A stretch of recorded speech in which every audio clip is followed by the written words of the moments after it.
पहले मुर्गी आई या अंडा? अकबर और बीरबल की कहानी। एक बार बादशाह अकबर के राजदरबार में एक ज्ञानी पंडित आए।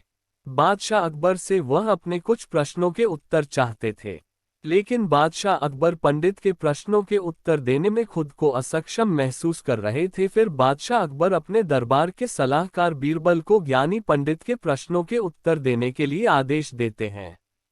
राज्य में बीरबल की चतुराई के किस्से बहुत प्रसिद्ध थे और सभी को उम्मीद थी कि बीरबल ज्ञानी पंडित के सभी प्रश्नों के उत्तर बहुत ही सरलता से दे सकते हैं।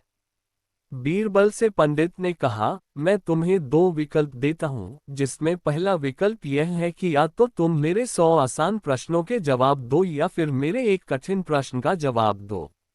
बीरबल ने कुछ समय सोचने के पश्चात पंडित से कहा, मैं आपके 100 आसान प्रश्नों के बजाय एक एक कठिन प्रश्न का जवाब देना चाहूंगा। फिर ज्ञानी पंडित ने बीरबल से प्रश्न किया, बताओ पहले मुर्गी आई या अंडा?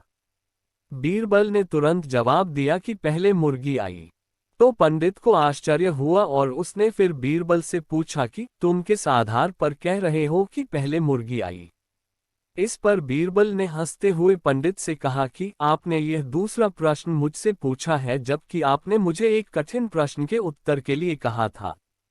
इसके बाद ज्ञानी पंडित बीरबल को कुछ और कह नहीं पाए और फिर जवाब दिए बिना ही राज दरबार से प्रस्थान कर लिया। बीरबल की चतुराई को देखकर बादशाह अकबर ने बीरबल से कहा, तुम इस राज्य के सबसे चतुर व्यक्ति हो। इस कहानी से हमें क्या सीख मिलती है? आप अपने सोच और समझ की शक्ति का सही उपयोग करके अपने हर समस्याओं के हल को बहुत ही आसानी से ढूंढ सकते हैं।